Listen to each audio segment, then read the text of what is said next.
But essentially, in terms of season two, I do think there's some interesting things coming around. Like we've got the dwarf stuff and Numenor stuff, both political intrigue. I think that's gonna draw in a lot of Game of Thrones Yep. fans because that's ultimately what they want. Like peak, if you talk to any Game of Thrones fan, peak Game of Thrones is like season 4, Tyrion's trial, and that's essentially what you're gonna get in if they write it, obviously if they write it correctly, but there's the building blocks towards great political drama, both with dwarf and Numenor storylines. In terms of the Adar Sauron conflict, we've pointed out multiple ways this can go down. I do think Adar needs to go. I don't think a character that is this seemingly wholesome can stick around and allow us to hate orcs again. Like he's essentially made us question our hatred of orcs, which is a good thing. But eventually, we need these orcs to be so bad that they're the villains again. Harfoots. I mean, I don't actually care what they do with the Harfoots, so I'm okay to either completely stop and maybe pop back in like once a season, or if we do have them in an episode, it's like 1 or 2 scenes, but like nothing too silly or crazy, just kind of like showing them growing as a society. Yeah, and that's Galadriel is the big question mark because Galadriel can go anywhere. Like other characters are kind of locked in place, like we kind of know where they're going to be, but Galadriel and Sauron are big question marks. I honestly have no idea what happens with Galadriel now. Like, if she, to your point, and actually this is a theory that maybe people aren't taking serious enough that you've brought up. Galadriel doesn't want to tell anybody that she brought Sauron to the elves because they'll send her away again. And she doesn't want to go away. So maybe she keeps that information to herself simply because she's embarrassed by her bad decision making. You know, like that makes sense to me. Like we've already seen this character screw up too many times, and she understands that she screwed up now, but she can't go back on that. She's committed to this idea. So now maybe she just simply says, "Hey, Halbrand's kind of sketchy. I just don't like him. Don't trust him anymore." But she does not reveal who he actually is. And to your point, Celebrimbor really likes making. Look, he likes the guy. He likes the guy. He likes Fowler. Like this guy, Halbrand was quote unquote worshiping him, right? Like he's like, oh man, this is like the best thing ever, working side by side with you and getting to see you work, and like you're the greatest smith of all time. Like all this stuff. Like he is really like laying it on thick there, and so I could see him literally not taking Galadriel seriously. Like, what does she know? Like, she's crazy. This guy's great, and not caring at all that he has been told not to have dealings with him.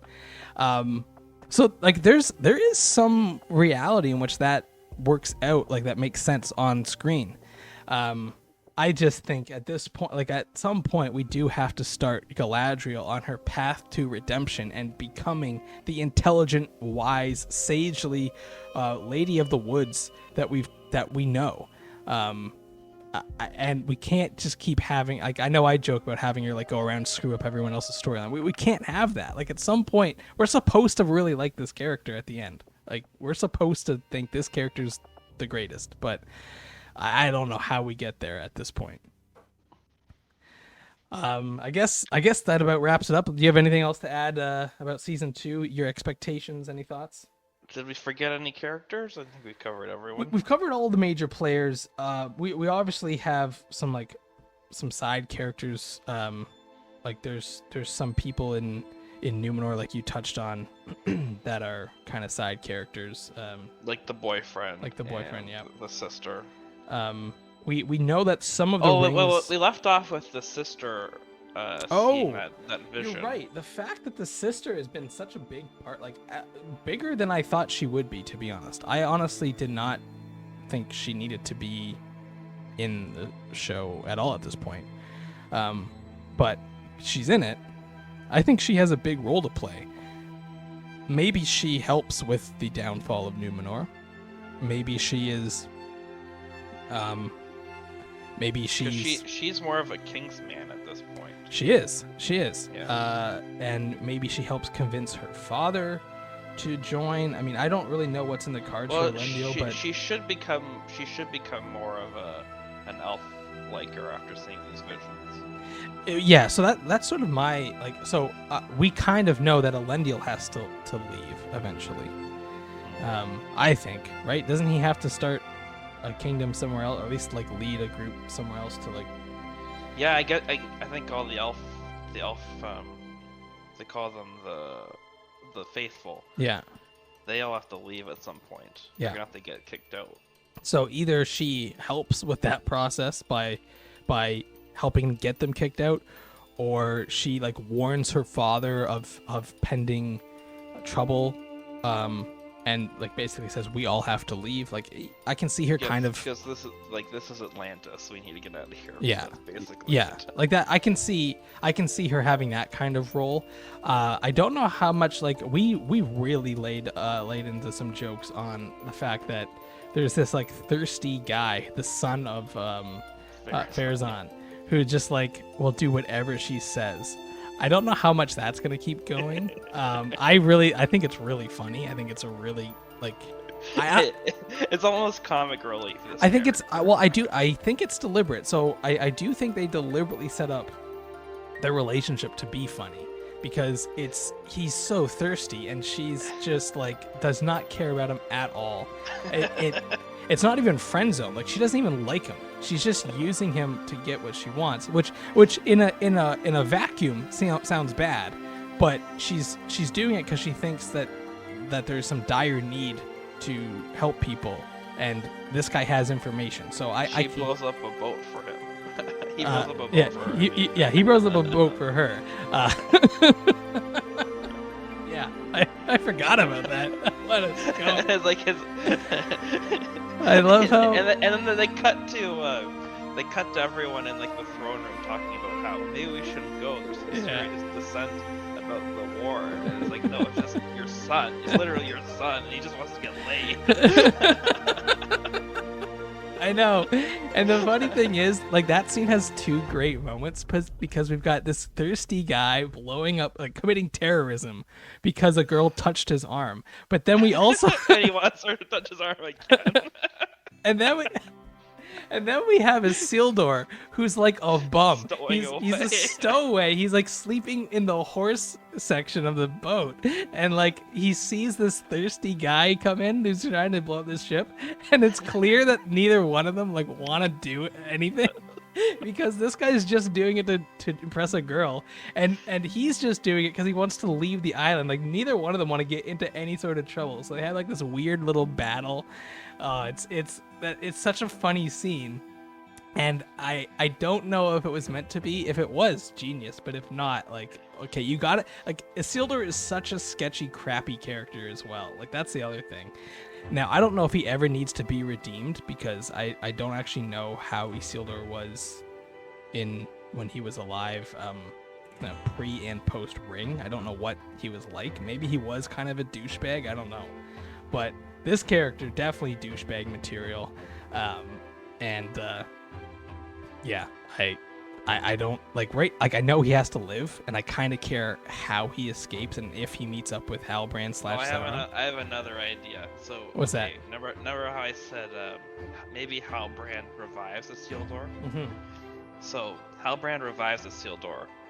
And then after he revives Isildur, he looks over at Antimo's body and said, I can revive that guy too. Oh, no. And Isildur says, forget about it. Isildur goes, well, I don't even know who that guy is. Forget about it. Who's that guy? Like, we're not going to waste revive powers on just anybody. Cut to a flashback of him like with his girlfriend, and Isildur's like, screw that guy. I wasn't even friends with him anyway. He was just like followed me.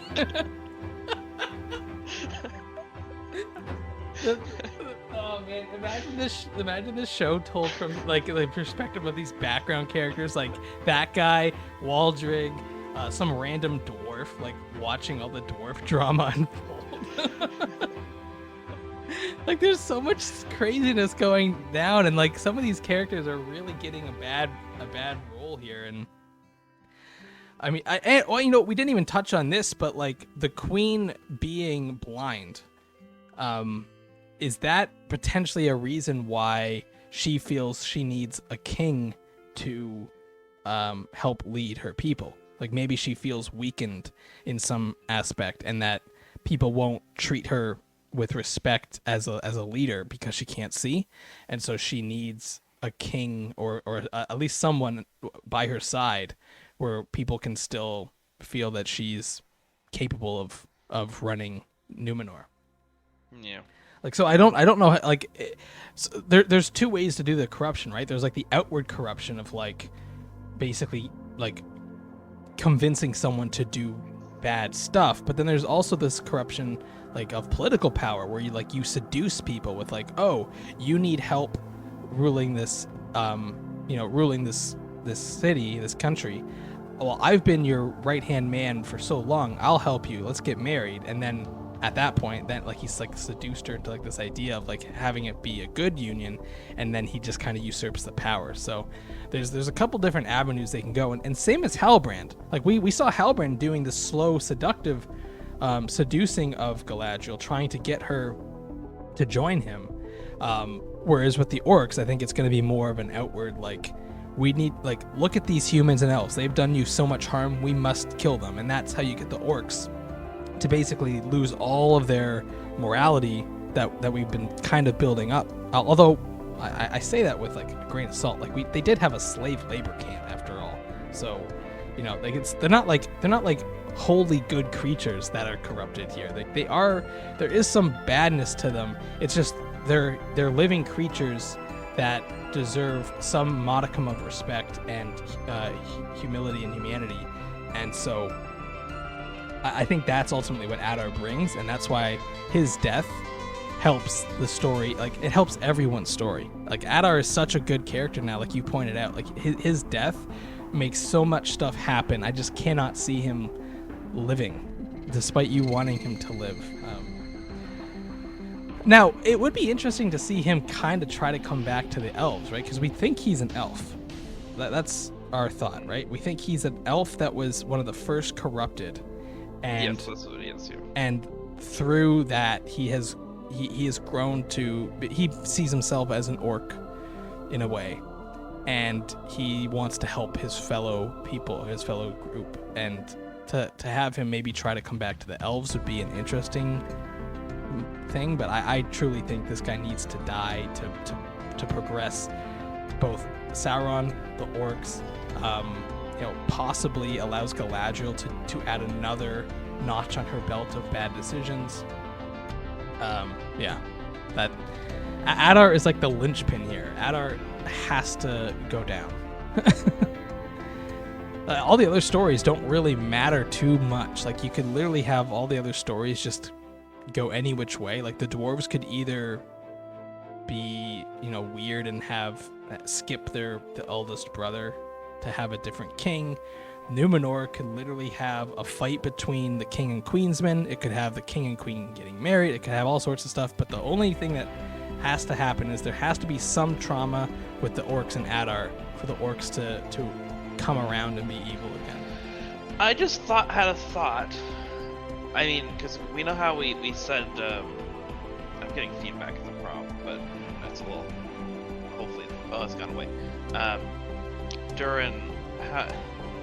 Remember how they said it was a problem with Durin the Third and Durin the Fourth being alive at the same time? Yeah. And then also dwarves having a secret, maybe that's how they reconcile. But also the other way of reconciling it is that Durin the Fourth never becomes king, and therefore is not Durin the Fourth. He's just a Durin that never became king, so he wouldn't have the Fourth next to his name in all the kings we see. Okay, I see. So maybe he never becomes king, but his brother becomes king. Durin the Fourth never becomes king. Oh, and that would give him leave to go start like a dwarven colony or town somewhere in another mountain. So yeah, there's some interesting stuff there. I really think this is more of a want, not a need. Like I said, Adar is a need. Like there has to be something there. But with this, I really like Elrond and Durin. Like I think those two characters, they have such good chemistry. I know there's some bad dialogue. I know about the whole give it to me raw. I get it. But the chemistry of the actors and the characters, it is it does make you feel good. Like it's a very friendly, like this is a true friendship. These characters have a ton of mutual respect for each other. I think to have Elrond leave that, it's maybe Durin joins Elrond and maybe that's when Elrond starts fighting. Like maybe they go off to like whatever. But I think those characters, it'd be really sad to see them separated. At least that's my take. Actually, that could be the angle. Like how do we? Well, you have Disa like looking all Sith-eye, and that she wants Durin to like take his place back. Yeah.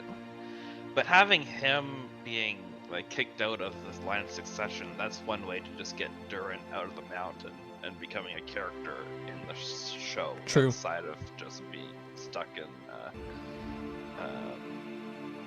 the mine for the rest of the show. Well, because it's not even clear. I mean, other than having an avenue for the rings to get to the dwarves, right? Like maybe like that's like Celebrimbor is gonna obviously make some rings and give them to the dwarves. I'm not sure why at this point. Maybe it's just to be friendly. Maybe it's because they feel slighted because they use the mithril to make rings. Whatever.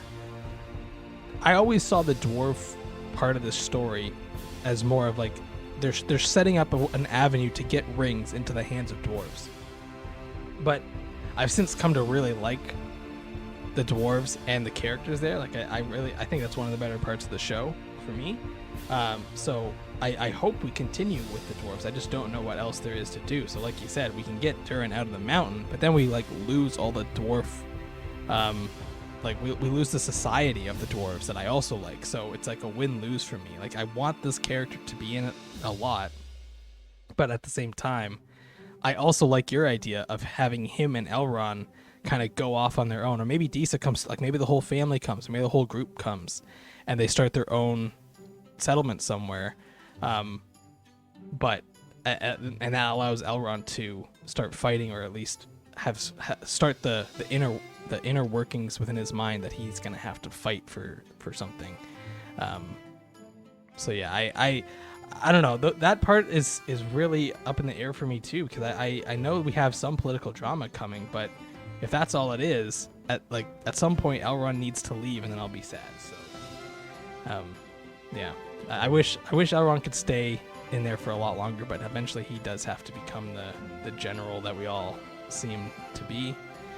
And I still say he needs a huge falling out with Durin or with the dwarves. Like there needs to be a moment where he starts to like lose faith and respect for the dwarves, where he's like, I can't trust these guys ever again.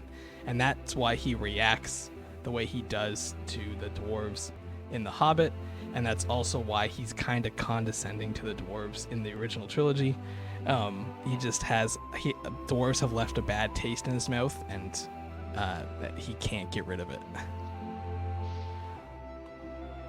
But I think that's about covers it. That's all the characters, like all of the named characters, essentially.